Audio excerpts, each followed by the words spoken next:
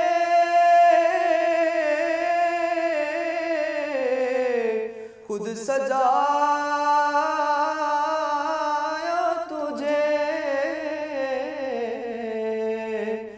دست قدرت نے ایسا بنایا تجھے، جملہ صاف سے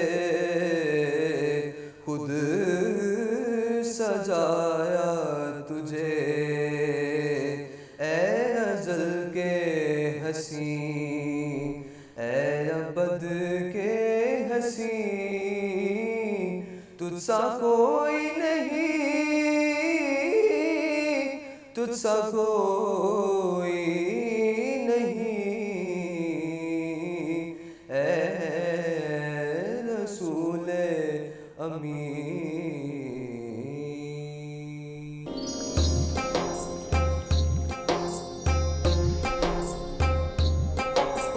روح رمضان، روح رمضان،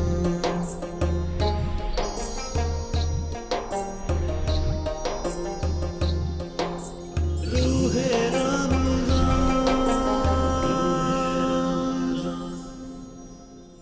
روح رمضان کی ٹرانسمیشن میں ایک مرتبہ پھر سے آپ سب لوگوں کو خوش آمدید کہتے ہیں، اور جناب ہم نے ایک بات کرنی ہے صحت کے حوالے سے، اور صحت میں کیونکہ آج کل رمضان چل رہا ہے، رمضان میں خاص طور پر افطاری کے ٹائم مختلف ڈشز ہماری ٹیبل پر موجود ہوتی ہیں، دسترخوان کی زینت بنتی ہے، اور اس میں زیادہ تر جو چیزیں ہیں وہ ہے فرائیڈ آئٹمز، سموسے، پکوڑے، رولز اور پتہ نہیں کیا کیا چیزیں ہوتی ہیں جو ہم لوگ مزے مزے سے کھا رہے ہوتے ہیں، جو گھی میں فرائی ہو رہی ہوتی ہیں، آئل میں فرائی ہو رہی ہوتی ہیں، لیکن آپ کو پتہ ہے کہ اس کی وجہ سے جو کولیسٹرول ہے وہ کتنا زیادہ ہونے کے چانسز ہیں، یا آپ کو کولیسٹرول کا جو مسئلہ ہے وہ بھی ہو سکتا ہے، اور جن کو کولیسٹرول کا مسئلہ آلریڈی ہے وہ تو بالکل بھی نہ کھائیں، وہی ان کے لیے سجیشن ہے۔ تو آج ہم اس پر بات کریں گے کہ کولیسٹرول والے پیشنٹس کیا کھا سکتے ہیں، کیا نہیں کھا سکتے، کیونکہ آگے عید بھی ہے، عید پر بھی بہت سارے کھابے ہیں جو کھائے جاتے ہیں، تو ان میں سے وہ کیا کھائیں کیا نہ کھائیں، اور کون کون سی فرائیڈ آئٹمز ہیں جن سے تو ان کو بالکل ہی اجتناب کرنا چاہیے۔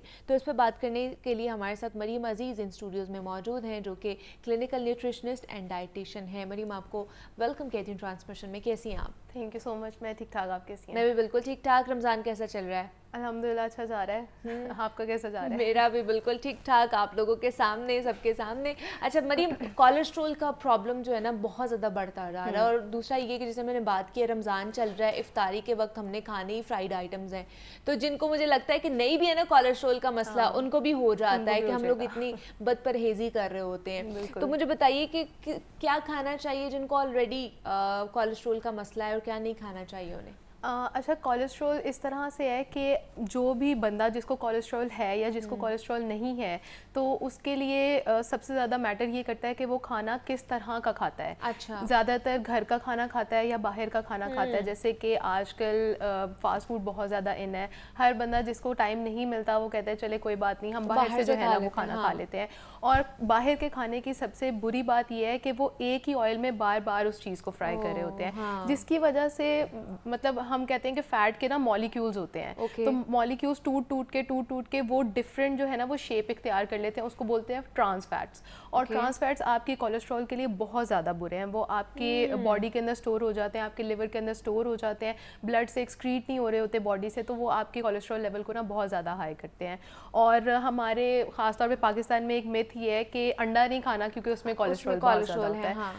ہم نے باہر کی چیزیں کھا لینی ہے لیکن انڈا نہیں کھانا،